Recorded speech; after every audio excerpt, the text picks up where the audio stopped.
하나님의 임재를 경험하고 하나님을 알게 하시는 그런 복을 우리에게 가득 부어주시기를 소망합니다. 이제 오늘 우리에게 주신 하나님의 말씀을 봉독하겠습니다. 오늘 우리가 함께 은혜 받을 말씀은 하박국 3장 1절부터 19절까지의 말씀입니다. 구약 성경 끝에서 5번째 책입니다. 하박국입니다. 3장 1절에서 19절까지의 말씀. 다 찾으셨으면 저희가 이 말씀을 한 절 한 절 저와 여러분이 교독하도록 돌아가면서 읽도록 하겠습니다. 우리가 봉독하는 이 말씀은 지금도 살아계신 하나님의 말씀입니다. 제가 먼저 1절을 읽겠습니다. 시기 온 옷에 맞춘 선지자 하박국의 기도라. 여호와여, 내가 주께 대한 소문을 듣고 놀랐나이다. 여호와여, 주는 주의 일을 이 수년 내에 부응하게 하옵소서. 이 수년 내에 나타내시옵소서. 진노 중에라도 긍휼을 잊지 마옵소서. 하나님이 대만에서부터 오시며 거룩한 자가 바란산에서부터 오시는도다. 셀라. 그의 영광이 하늘을 덮었고 그의 찬송이 세계에 가득하도다. 그의 광명이 햇빛 같고 광선이 그의 손에서 나오니 그의 권능이 그 속에 감추어졌도다. 역병이 그 앞에서 행하며 불덩이가 그의 발밑에서 나오는도다. 그가 서신즉 땅이 진동하며 그가 보신즉 여러 나라가 전율하며 영원한 산이 무너지며 무궁한 작은 산이 엎드려지나니 그의 행하심이 예로부터 그러하시도다. 내가 본즉 구산의 장막이 환난을 당하고 미디안의 땅의 휘장이 흔들리는도다.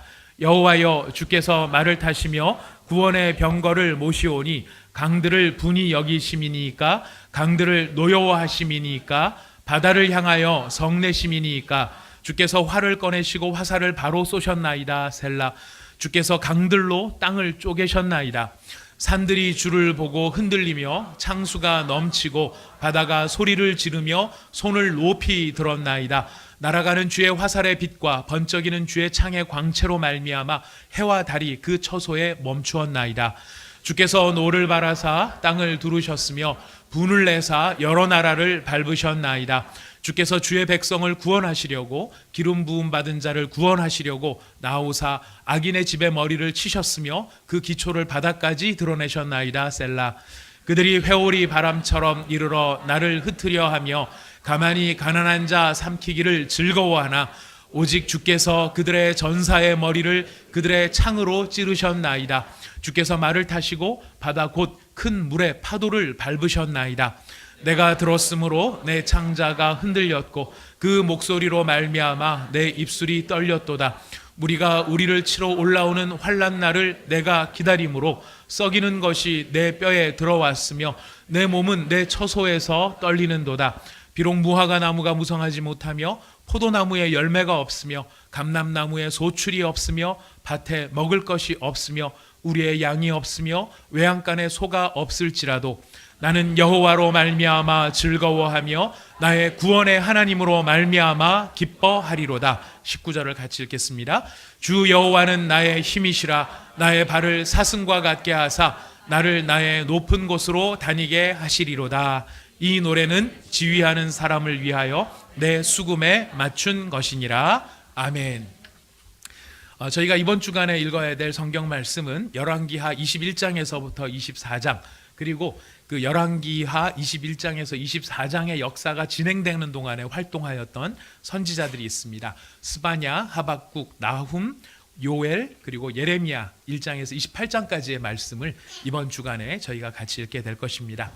열왕기하 21장에서부터 24장까지의 역사는 이스라엘 가운데 가장 비극적인 시대였고 비참한 시대였습니다.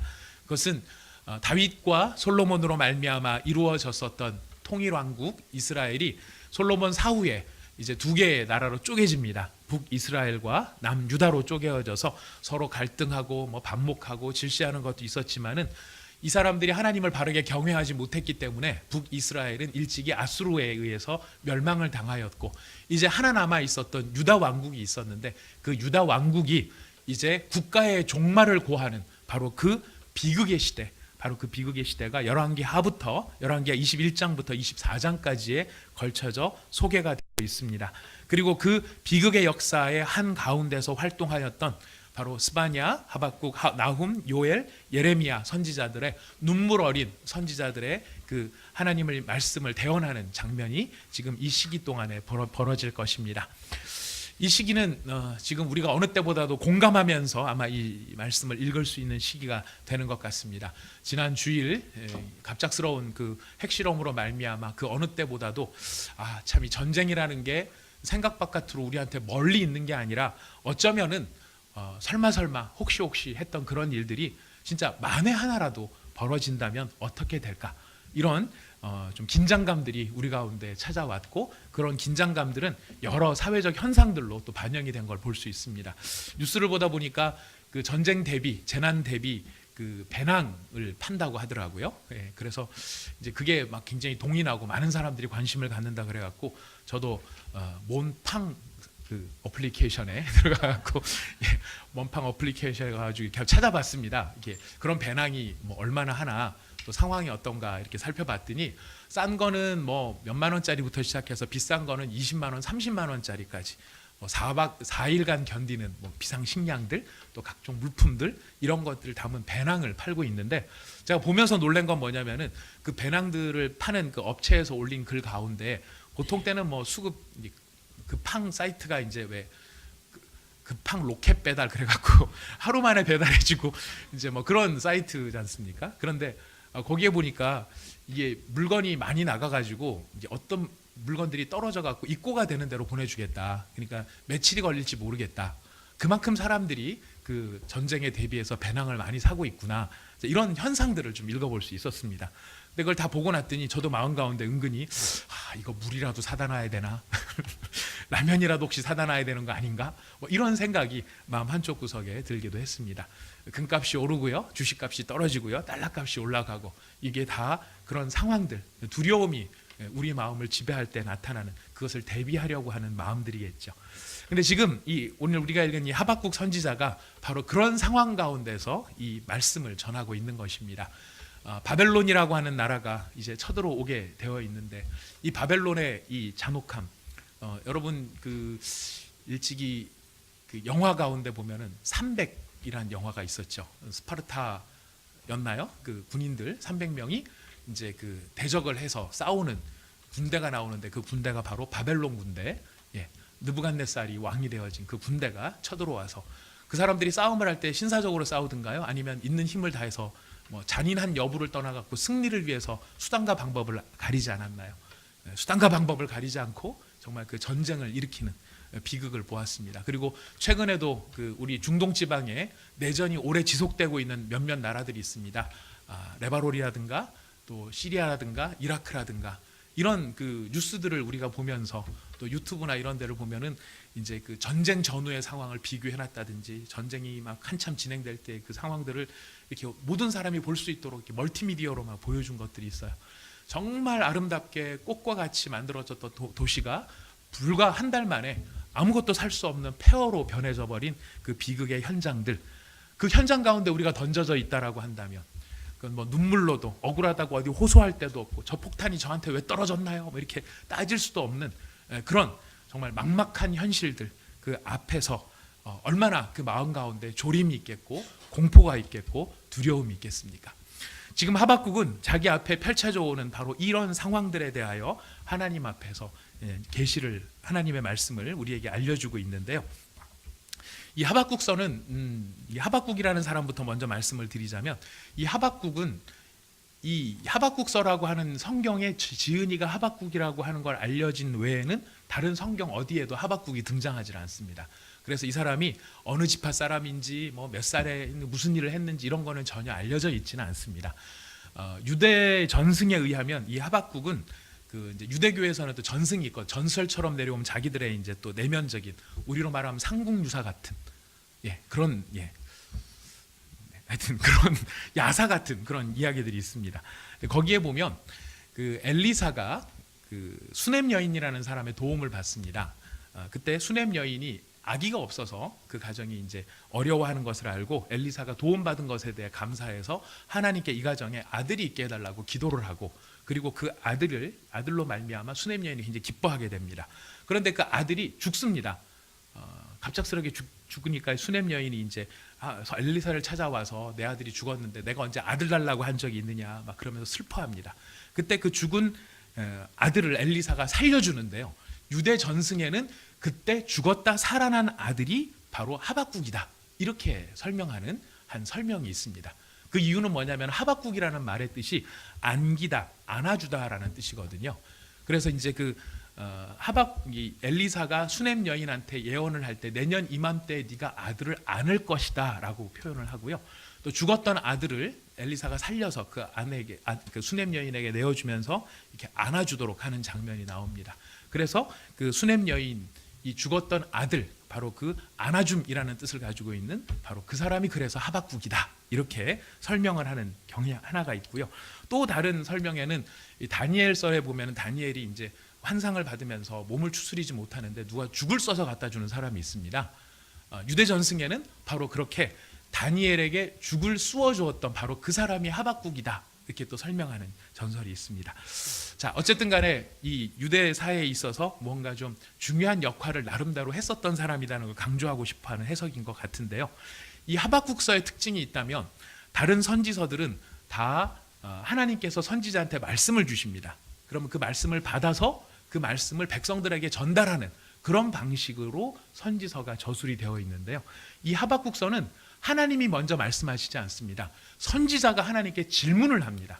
질문을 하고 그 질문에 대해서 하나님이 대답하신 것을 기록해 놓은 것입니다. 그리고 그 하나님의 대답, 선지자의 질문과 하나님의 대답이 이스라엘 백성들한테는 하나님의 계시가 되어지는, 그리고 하나님의 답변에 대한 또 하박국의 고백, 또 찬양, 이것이 하나님의 계시가 되어지는 바로 그런 특징이 있습니다.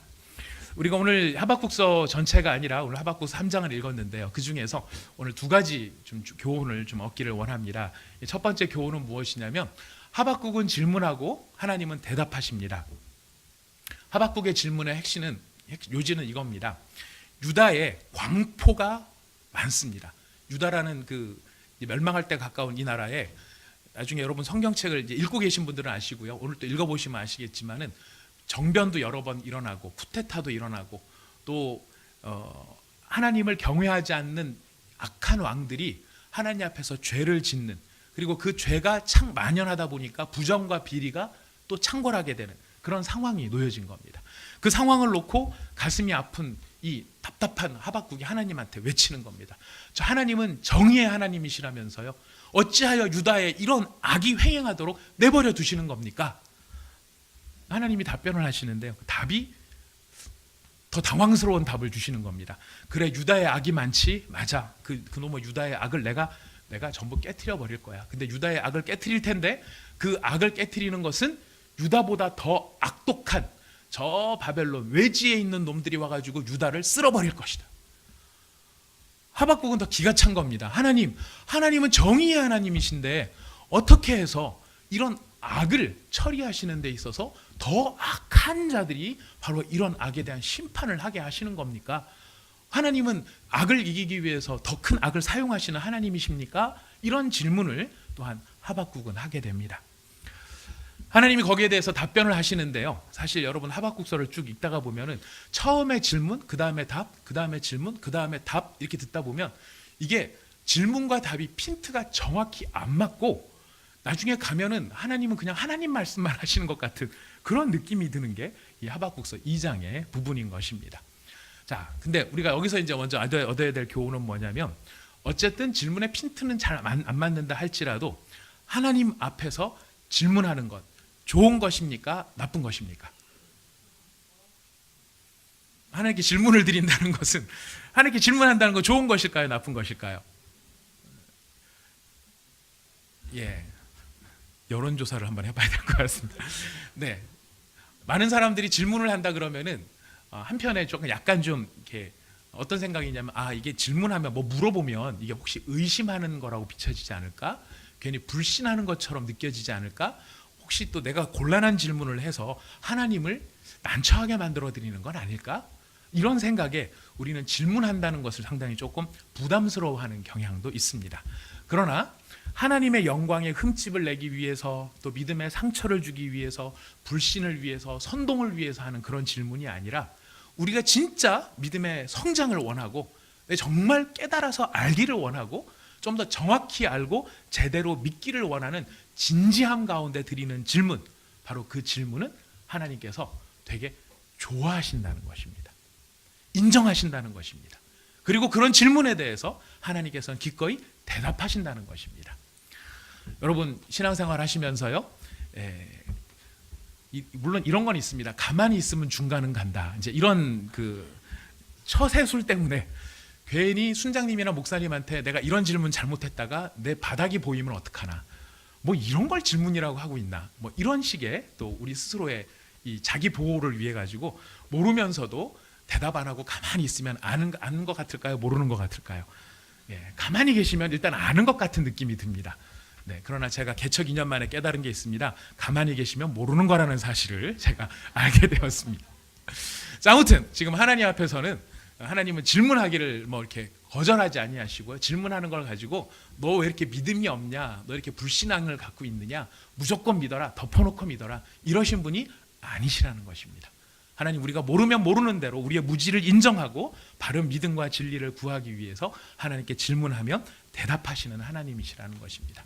근데 놀라운 것은 두 번째 교훈인데요, 바로 그 하나님의 대답이 하박국이 원했던 정확한 답변은 아닐지라도 그 대답하는 과정에서 경험하는 하나님의 임재와 하나님의 감동하심은요, 내가 원했던 이성적인 답, 지성적으로 이해할 수 있는 답이 아니라 하나님의 임재와 성령의 감동하심 그 자체가 사실은 질문한 사람을 감동시킨다는 사실입니다. 그를 변화시킨다는 사실입니다. 대답하고 질문한 것 가운데 제일 이해 안 되는 질문과 대답, 대표적인 사람이 욥과 하나님의 질문이에요. 나중에 욥기를 읽어보시면은 욥도 많이 질문이 있는데 하나님이 막 욥한테 대답인지 질문인지 막 하세요. 너는 대장부처럼 허리에 띠를 묶고 내게 대답할지어다, 이러면서 하나님이 쫙 말씀을 하세요. 막 말씀하시는데 그 말씀에 대답을 원하시는 말씀은 하나도 없는 것 같아요. 그럼에도 불구하고 그런 하나님의 말씀하심을 통해 하나님의 임재를 경험했을 때, 하나님의 감동을 경험했을 때 욥은 자기가 내가 왜 이 고난을 당해야 되지? 하나님이 살아계신다면 내가 왜 이 일을 경험해야 되지?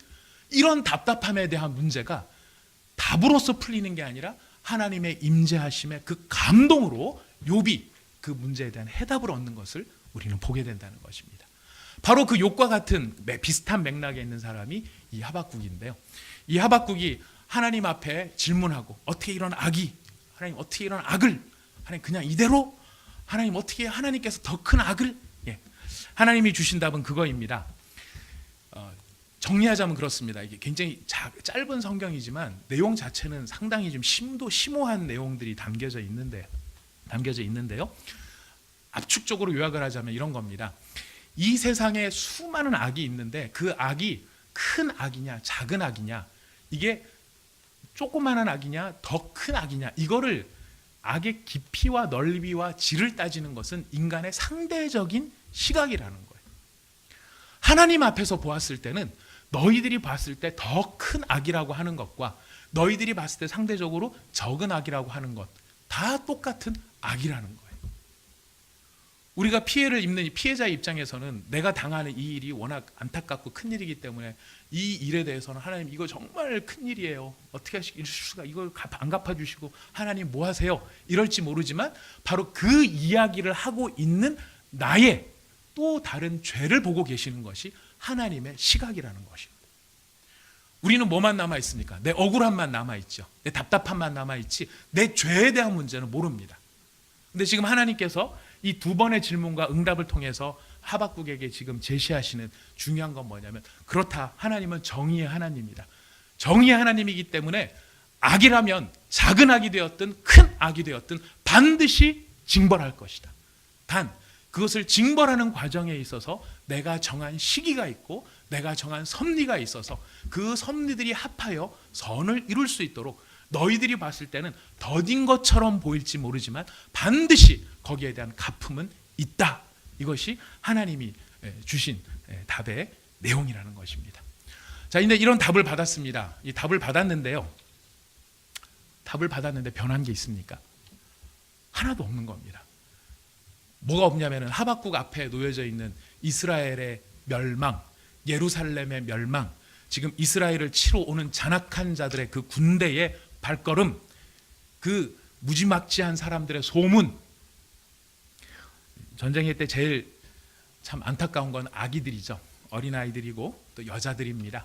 그 어린아이와 여자들이 당해야 되는 그런 비극들, 그러니까 전쟁이라는 단어 한마디 속에 함축되어져 있는 인간의 모든 비극과 슬픔과 눈물, 이런 것들이 쫙 풀려져 나갈 때 우리는 말할 수 없는, 표현할 수 없는 상실과 좌절감과 절망감을 느끼게 될 것입니다. 근데 문제는 뭐냐면은 하나님의 답은 들었는데 그 하박국의 지금 앞에 처해 있는 상황은 하나도 달라진 게 없다는 거예요. 하나도 달라진 게 없는 이 상황에 대한 하박국의 감정이 먼저 드러납니다. 우리 16절, 아까 3장 16절 아까 읽으셨죠? 다시 한번 읽어보실까요? 변함없는 문제에 대한 하나님의 임재를 경험하고 하나님의 답을 얻었지만 그럼에도 불구하고 여전히 바뀌어지지 않는 상황에 대한 하박국의 감정입니다. 마음입니다. 진솔한 고백입니다. 3장 16절 읽어봅니다. 시작. 내가 들었으므로 내 창자가 흔들렸고 그 소리로 말미암아 내 입술이 떨렸도다. 무리가 우리를 치러 올라오는 환난 날을 내가 기다림으로 썩이는 것이 내 뼈에 들어왔으며 내 몸은 내 처소에 떨리는도다. 예. 뭐가 흔들려요? 창자가 흔들려요. 뭐가 떨려요? 내 입술이 떨려요. 내 뼈에 뭐가 들어왔어요? 썩이는 게 들어왔어요. 썩이는 게. 무슨 말입니까? 지금 앞에 닥쳐오는 이 상황, 어려움의 상황을 생각을 해보니까 이 가슴이 콩닥콩닥거리고 두려움 가운데 지금 이 하박국이 처해 있다는 거예요. 꼭 전쟁이 아니더라도 우리 일상생활에서도 그런 경험들 있지 않습니까? 나한테 불행한 일이나 내게 닥쳐오는 내 힘으로 어떻게 할 수 없는 그런 막을 수 없는 비극적인 일들이 내 삶 속에 찾아오게 될 때 우리는 동일한 비슷한 고백들을 하게 됩니다. 뭐 부도가 난다든가 사업을 했는데 그 사업이 어려워졌다든가 뭐 부부 사이의 관계가 아주 험악해졌다든가 아니면 아이가 시험을 봤는데 합격 통지서가 안 날라오고 막 이런 상황이 됐다든가 이랬을 때 그거를 기다리는 우리의 심정은 사실 입술이 마르고 또 뼈가 썩이는 바로 그런 경험들을 하게 되죠. 하박국은 하나님의 임재를 경험하면서도 동일하게 이런 감정을 고스란히 경험을 하고 있습니다. 하지만 달라진 게 있다면 뭐가 달라졌을까요?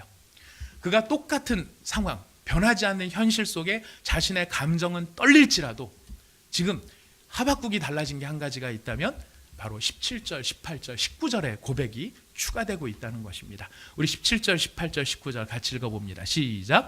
비록 무화과 나무가 무성하지 못하며 포도나무에 열매가 없으며 감람나무에 소출이 없으며 밭에 먹을 것이 없으며 우리의 양이 없으며 외양간에 소가 없을지라도 나는 여호와로 말미암아 즐거워하며 나의 구원의 하나님으로 말미암아 기뻐하리로다.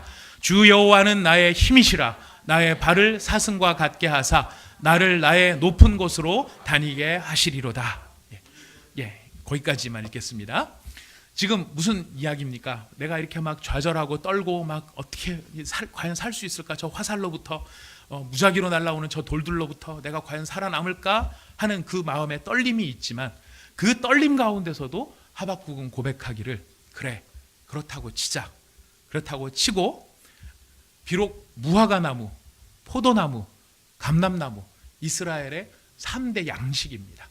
이스라엘 사람들이 가장 행복한 삶을 누리는데 꼭 필요한 3대 나무입니다. 거기에 양과 소, 재물, 하나님 앞에 제사 드려야 할 재물이고 자기가 먹고 살아야 할 삶의 근간입니다. 그것이 무너진다 할지라도 그래 내가 두려워함으로 말미암아 그것들이 다 무너진다 할지라도 나는 나의 기쁨의 근거는 내 삶을 지켜주는 거기에 있는 게 아니라 나의 삶의 기쁨은 여호와께 있고 나의 삶의 행복은 나의 구원의 하나님께 있다는 것을 나는 고백한다. 나는 그것이 나의 기쁨이다. 이렇게 고백하는 자리에 이르렀다는 것입니다. 어떻게 하박국은 이런 자리에 이르를 수 있었을까요? 모든 사람이 다 동일하게 느끼는 공포였을 것이고 하박국도 똑같이 느끼는 공포인데 모든 사람에게는 공포만 남아 있었다면 하박국은 공포만이 아니라 그 공포를 뛰어넘는 감동, 그 공포를 뛰어넘는 소망, 바로 하나님을 바라며 여호와를 즐거워하는 기쁨을 그가 가지게 된 것입니다. 어떻게 가지게 되었을까요? 그것은 바로 오늘 우리의 말씀의 두 번째 주제입니다. 바로 이런 감동, 문제는 변함이 없고 상황은 변함이 없을지라도 우리의 소망이 흔들리지 아니하는 이 감동은 바로 하나님께서 하나님의 임재를 통해 성령께서 하박국을 깨닫게 해주실 때 갖게 되는 복이었다는 사실입니다. 우리가 하나님의 뜻을 깨닫는 것, 하나님의 뜻을 아는 것, 성경의 말씀을 읽고 성경의 말씀을 통해서 나타난 하나님의 뜻을 아는 것, 하늘의 비밀을 아는 것, 우리 크리스찬의 소원인데요. 여러분, 그 하늘의 비밀을 알고 하나님의 말씀을 아는 비결, 과연 어떻게 하면 될까요? 우리가 오늘 찾아보고자 하는 적용적인 부분이기도 합니다. 왜냐하면 그게 너무 중요한 이유는 하박국을 보니까 똑같은 두려움 앞에서도 두려움이 남아있긴 하지만 그럼에도 불구하고 두려움이 전부가 아니라 기쁨과 즐거움을 찾을 수 있는, 소망을 찾을 수 있는 바로 그 비결, 그걸 알아야 되지 않겠습니까? 바로 그 비결이 무엇인가? 그것은 바로 하나님께서 하박국에게 그런 깨달음을 주셨기 때문이라는 것입니다. 우리 성경을 한번 찾아보겠습니다. 마태복음 11장의 말씀을 찾아보겠습니다.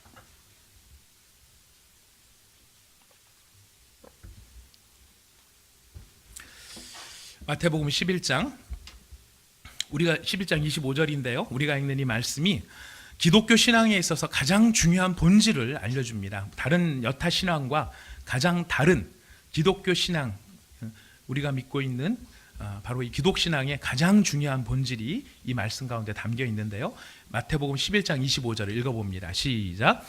그때에 예수께서 대답하여 이르시되 천지의 주제이신 아버지여, 이것을 지혜롭고 슬기 있는 자들에게는 숨기시고 어린아이들에게는 나타내심을 감사하나이다. 아멘. 기독교 신앙의 가장 중요한 특징은 계시 종교라는 것입니다. 계시 종교라고 하는 것은 무엇이냐면 여기에 보니까 비교되는 두 사람이 나옵니다. 지혜롭고 슬기 있는 자가 나오고요. 또 하나는 어린아이가 나옵니다. 지혜롭고 슬기 있는 자와 어린아이는 무슨 차이가 있을까요? 어린아이는 아기들을 말하는 것일까요? 아니죠. 지혜롭고 슬기 있는 자의 반대편에 서 있는 사람입니다. 지혜 없고 슬기 없는 어리석은 자를 말하는 것입니다.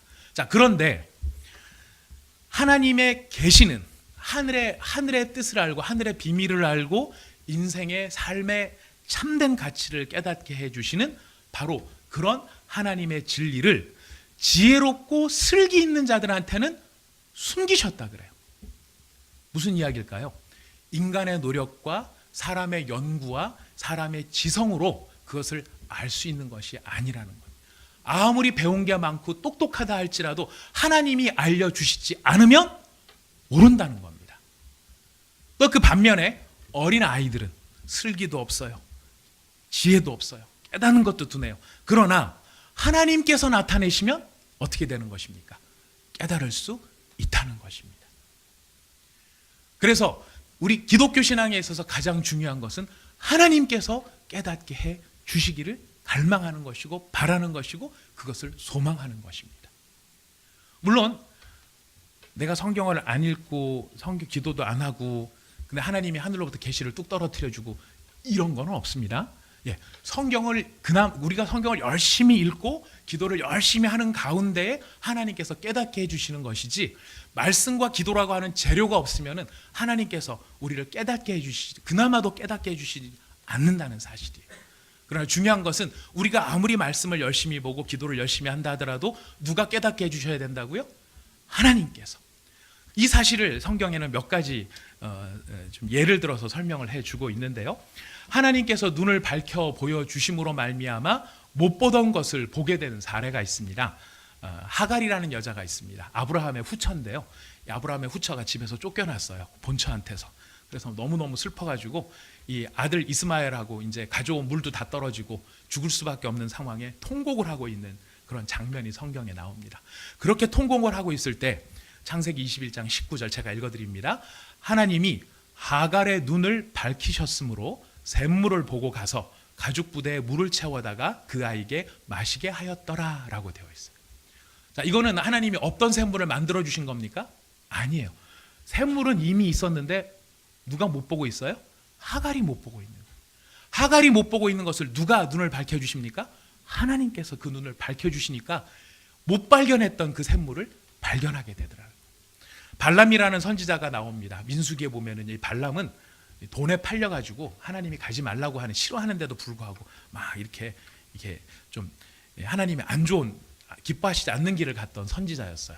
근데 이 발람이 자기가 돈에 눈이 멀고 명예에 눈이 멀다 보니까 그냥 그 돈과 눈에만 눈이 먼 게 아니라 영안이 닫혀버렸어요. 그래서 뭘 못 보냐면 자기를 죽이려고 지금 칼을 들고 서 있는 여호와의 천사를 못 보고 있어요. 안타까운 것은 여러분 잘 아시겠지만 누구는 보고 있냐면 그 발람을 태우고 있는 나귀는 천사가 앞에 있다는 걸 보고 지금 두려워서 못 가고 있는데 누구만 못 봐요? 발람만. 발람이 신분이 뭐예요? 선지자. 선지자인데 눈이 멀어서 지금 여호와의 천사를 못 보고 있더라는 거예요. 그때 민수기 22장 31절을 보면 여호와께서 발람의 눈을 밝히심에 여호와의 사자가 손에 칼을 빼들고 길에 선 것을 그가 보았다라고 되어 있어요. 하나님이 그의 눈을 여신 것입니다. 또 한 사람, 못 보던 것을 본 사람이 있는데요.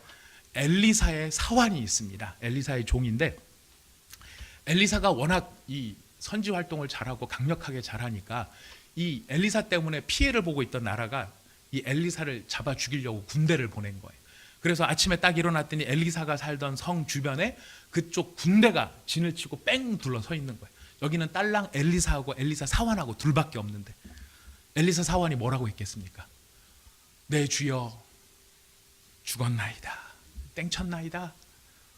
엘리사가 아니다 얘기를 합니다. 우리가 쟤네들보다 우리와 함께 한 자가 훨씬 많다. 엘리사 사환이 얘기를 하죠. 어디요? 왜요? 안 보이니까. 그때 열왕기하 6장 17절에 보면은 이렇게 나와 있습니다. 기도하여 이르되 여호와여 원하건대 그의 눈을 열어서 보게 하옵소서 하니 여호와께서 그 청년의 눈을 여심해 그가 보니 불말과 불병거가 산에 가득하여 엘리사를 둘렀더라. 그의 눈을 하나님께서 여셨을 때에 바로 못 보던 것을 보게 되었다라는 것입니다. 자, 그런데 하나님께서 보여주시면 못 보던 것도 보는데요. 하나님께서 안 보여주시면은 보아도 못 보는 경우들이 생깁니다. 이거는 한번 찾아봐야 됩니다. 신명기 29장입니다. 신명기 29장 2절에서 4절까지의 말씀입니다.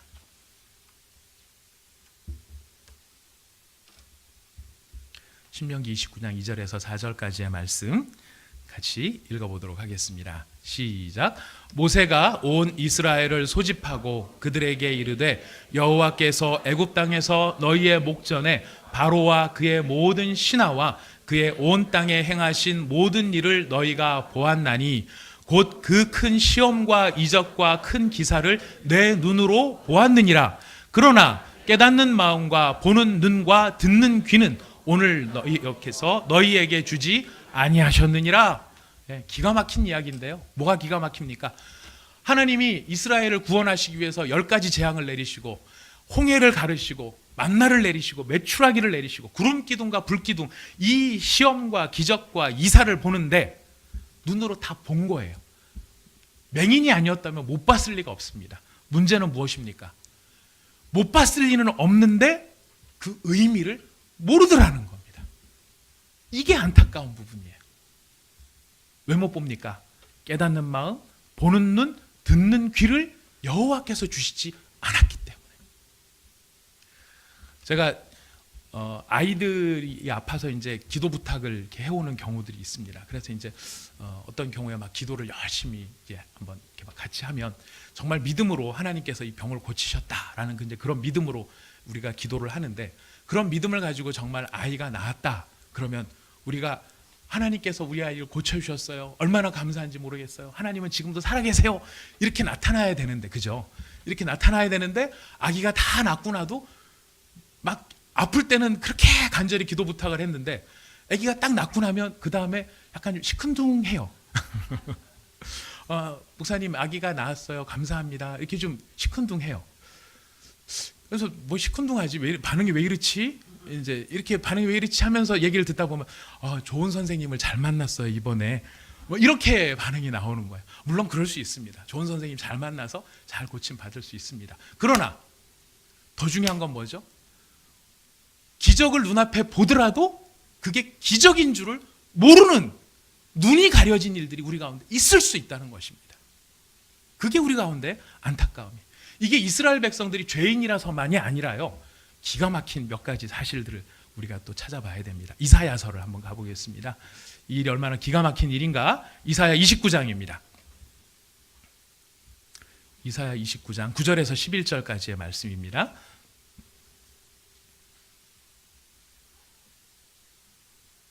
이사야 29장 9절에서 11절 읽습니다. 시작. 너희는 놀라고 놀라라. 너희는 맹인이 되고 맹인이 되라. 그들의 취함이 포도주로 말미암음이 아니며 그들의 비틀거림이 독주로 말미암음이 아니니라. 대저 여호와께서 깊이 잠들게 하는 영을 너희에게 부어주사 너희의 눈을 감기셨음이니 그가 선지자들과 너희의 지도자인 선견자들을 덮으셨음이라. 그러므로 모든 계시가 너희에게는 봉안책의 말처럼 되었으니 그것을 글 아는 자에게 주며 이르기를 그대에게 청하노니 이를 읽으라 하면 그가 대답하기를 그것이 봉해졌으니 나는 못 읽겠노라 할 것이요. 또 그 책을 글 모르는 자에게 주며 이르기를 그대에게 청하노니 이를 읽으라 하면 그가 대답하기를 나는 글을 모른다 할 것이니라. 한 사람은 글을 몰라서 못 읽고요, 한 사람은 봉해져서 눈이 가리워져서 못 읽는다는 거예요. 근데 그 못 읽는 사람들이 누구입니까? 선지자들과 선견자들이에요. 선지자와 선견자라 할지라도 하나님께서 그들의 눈을 감기시면 그거를 못 읽더라는 것입니다. 모르더라는 것입니다. 이게 선지자의 비극이고요. 42장 똑같은 이사야입니다. 이사야 42장 한번 가보실까요? 이사야 42장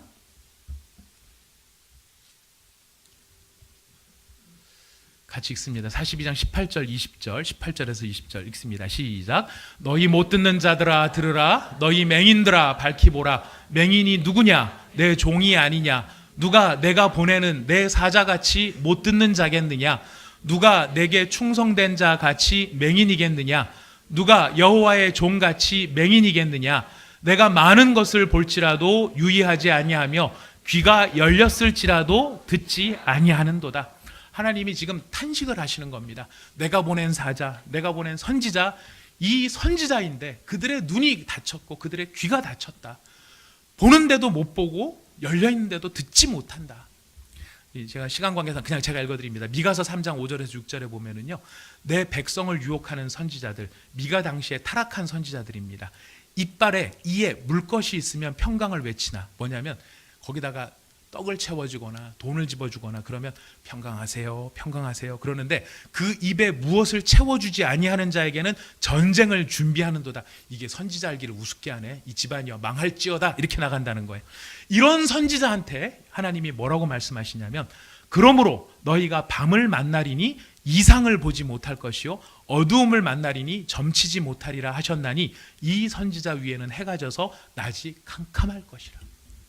선지자라 할지라도요, 하나님이 눈을 가려버리시면은요 어둠이 돼버리는 거예요. 그러나 미련한 자라 할지라도 하나님이 그 눈을 여시면 그가 하나님의 기적을 보게 되더라는 것입니다. 기가 막힌 성경이 하나가 더 있는데요, 사도행전 13장입니다. 요즘에 우리의 상황들 때문에 제가 오늘 말씀을 준비하면서 하나님, 이 말씀이 정말 지금 우리 상황에 너무나 적절한 것 같습니다. 이런 좀 도전을 받으면서 이 말씀을 준비를 해봤는데요. 사도행전 13장 27절 같이 읽어봅니다. 사도행전 13장 27절 읽겠습니다. 시작.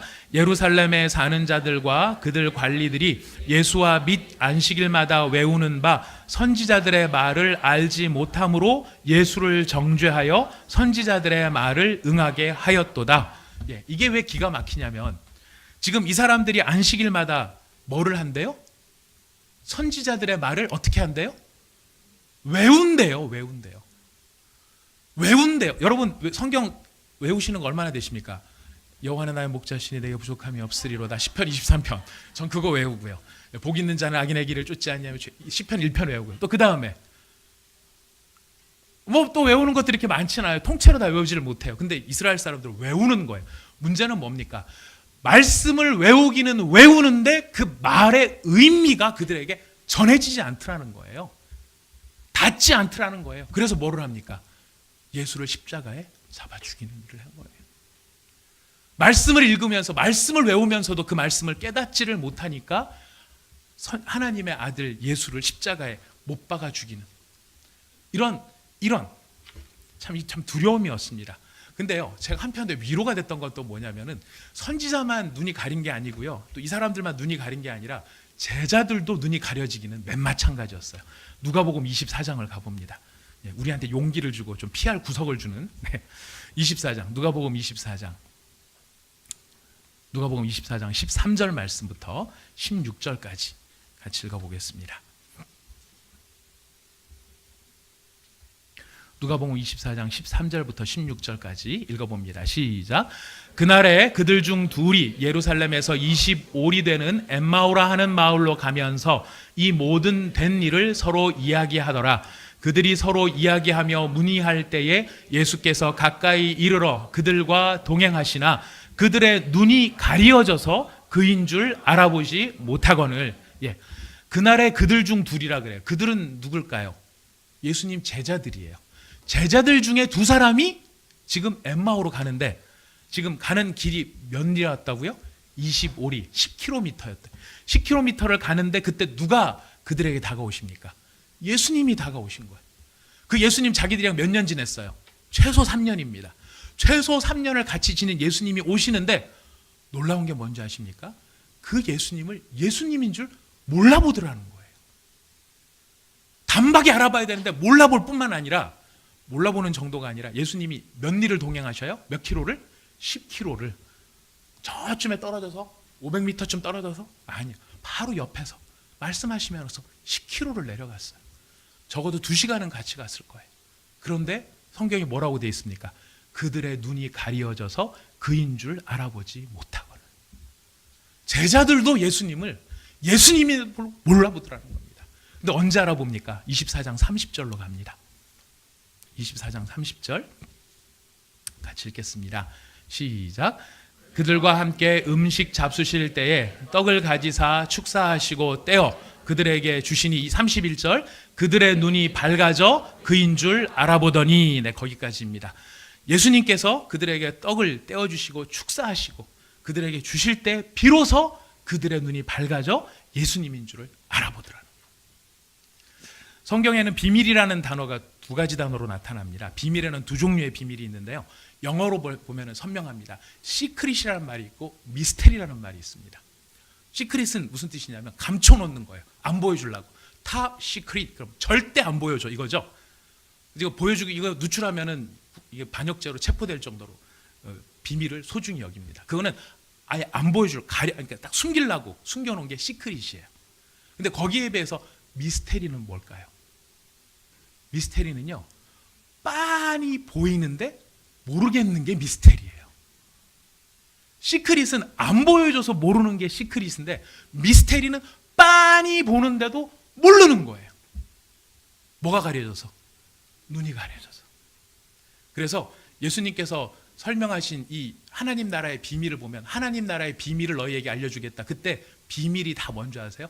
미스테리온이라고 하는 헬라어예요. 그 미스테리온이라는 말에서 미스테리가 나오고, 그 미스테리는 다 보여주셔. 예수님이 다 보여요. 빤히 보여요. 설교 말씀이 매주 강단에서 선포가 돼요. 문제는 뭡니까? 안 들려진다는 거예요. 안 깨달아진다는 거예요. 어떻게 하면 되겠습니까? 어떻게 하면 되겠습니까? 우리 잠언 20장을 가보겠습니다. 잠언 20장 말씀. 잠언 20장 12절 말씀 같이 읽어봅니다. 잠언 20장 12절 말씀 함께 읽습니다. 시작. 듣는 귀와 보는 눈은 다 여호와께서 지으신 것이라. 다 여호와께서 지으셨는데 뭐를 지으셨다고요? 듣는 귀, 보는 눈, 누가 지으셨다고요? 여호와께서. 우리 시편으로 가봅니다. 시편 119편 18절 말씀입니다. 시편 119편 18절 말씀, 마지막으로 우리가 이 성경을 읽도록 하겠습니다. 시편 119편 18절 말씀 한 목소리 읽습니다. 시작. 내 눈을 열어서 주의 율법에서 놀라운 것을 보게 하소서. 아멘.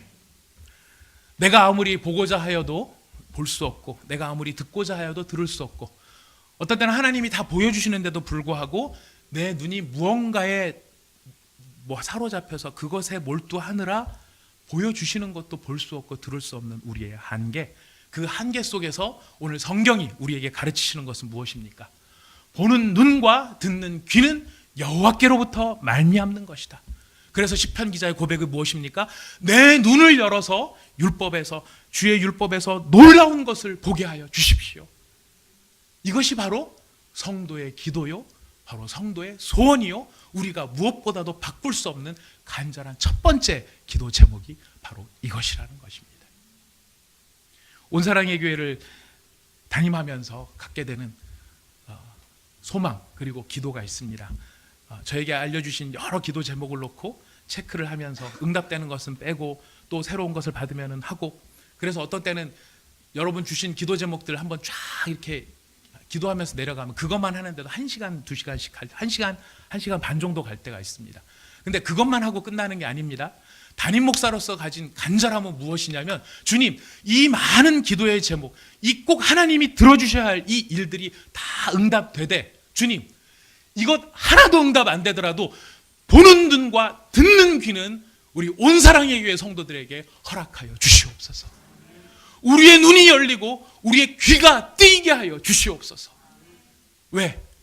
눈이 열리고 귀가 열려야 눈에 보이는 현실들의 답은, 문제는 해결이 안 되고 환경은 변하지 않지만 그 문제와 환경을 뛰어넘어 여호와를 즐거워하고 여호와를 기뻐하며 하늘의 비밀을 가진 자로 우리가 이 세상을 당당하게 살 수 있기 때문에 그렇다는 것입니다. 오늘 이 시간 이 복이 우리 성도님들에게 임하기를 축복합니다. 보는 눈을 열어주시고 듣는 귀를 열어주시기를 축복합니다. 더불어 그것이 여러분의 마음에 가장 큰 기도의 제목이 되시고 소원이 되시기를 바랍니다. 성경 우선 열심히 읽으셔야 됩니다. 정리합니다. 성경 우선 열심히 읽으셔야 돼요. 성경 안 읽으시면은 그나마 안 돼요. 근데 성경을 열심히 읽으셔도 우리가 기도하면서 소원을 하면서, 하나님, 제가 읽어도 사람의 글자로 이거 읽어봐야 하나님 이상한 질문밖에 안 합니다. 하나님이 천지 창조를 안 하고 계셨을 때는 뭘 하고 계셨을까요? 이런 질문들. 굉장히 궁금하죠, 사실. 굉장히 궁금합니다. 그랬더니 마틴 루터인가 칼빈인가 그런 대답을 했죠. 바로 그런 질문을 하는 너를 위해서 지옥을 만들고 계셨다. 이런 이야기를 맞받아 쳤다는 이야기도 있습니다. 그런 게 중요한 게 아니죠. 그런 질문이 아니라 우리의 삶 속에 다가오는 이런 모든 상황, 우리 앞에 펼쳐져 있는 우리가 예측할 수 없는 일들, 내가 노력해도 내가 어쩔 수 없는 내 힘으로 안 되는 일들, 이 상황 앞에 주눅들 때 창자가 떨리고 입술이 떨리고 뼈에 떨리는 것이 온다 할지라도 그것으로 끝나는 인생이 아니라 그것을 뛰어넘어, 설령 나한테 무화과나무도 없고 포도나무도 없고 감람나무도 없고 양도 없고 소도 없어도 나한테는 그것으로 말미암는 기쁨이 아니라 그것 아닌 기쁨이 있는데, 나는 여호와로 말미암아 기뻐하고 나는 여호와로 말미암아 즐거워할 것이다. 이것이 우리의 고백이 되고 우리의 비밀이 되고 우리의 능력이 될 수 있기를 바라겠습니다. 기도하겠습니다.